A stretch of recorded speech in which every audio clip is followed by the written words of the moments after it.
exit strategies and what happens, the worst case scenario, is my money going to be tied up for 5 or 7 years that I can't get to it?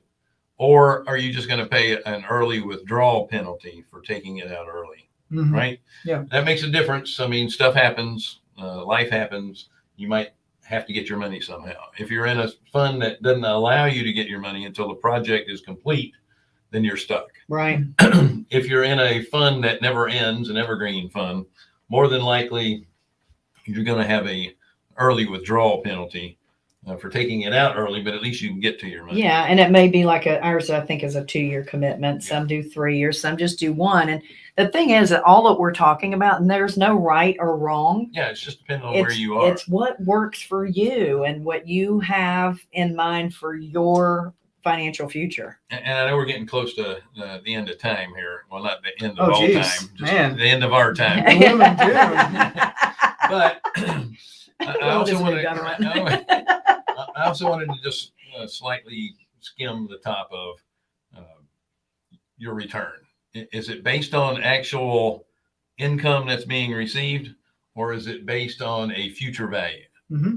Yeah, and that depends on what you're in. Right. So typically, if you're in a property type of a fund, it's part of your return is based on a future value.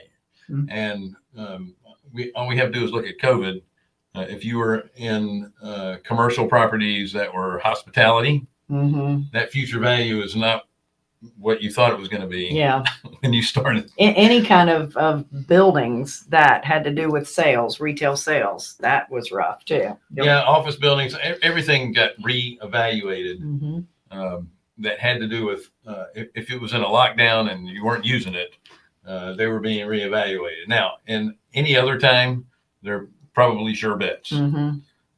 But is it safer to be in something that is, there's no guarantee of your return, but it's income over time, or is it going to be something that's truly based on what the value of that property is going to be? Right. And what could help you make your determination is using IRR to figure that out. How fast you can get your capital back. Yeah. And so Jonathan talk about will that, be Jonathan. doing a webinar on the same thing. Yeah. The first Wednesday in November. We will give you a link as soon as we have one.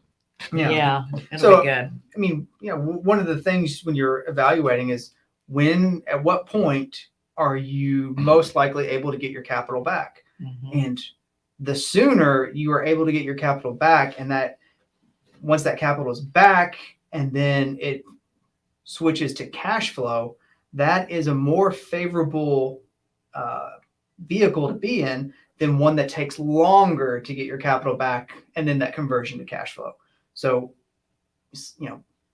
you can look at things and probably know off the top of your head, but you can actually quantify it with an IRR function and say, okay, this one is a X, 50, this one a 50%, this is a 24%.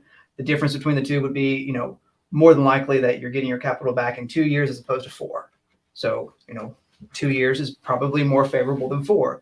And then you have to say, well, what are those two vehicles invested in? Right. Is this 4-year, secured by assets that will probably not change over time in value? And is this one secured by assets that have historically fluctuated up and down? Well, getting your money back on this one may not outweigh the security of the other one. That's right. So, That's right. yeah, especially if you're getting that one back on the downside. Because you don't know. I mean, because it fluctuates. So it's just it's a fun way to evaluate your deals, and you can take that and then you can put it into your portfolio. And let's just say you have 20 different investments, and then you have a weighted average coupon, which is basically your weighted average yield. What is the yield that you're getting from each asset? And then you plug this new one in, and does it increase or decrease that weighted average coupon? If it increases it, then potentially it's something you would like to add into your portfolio. If it decreases it, then you have to make the determination. Is the perceived risk or perceived safety of that asset worth the diminishing weighted average coupon?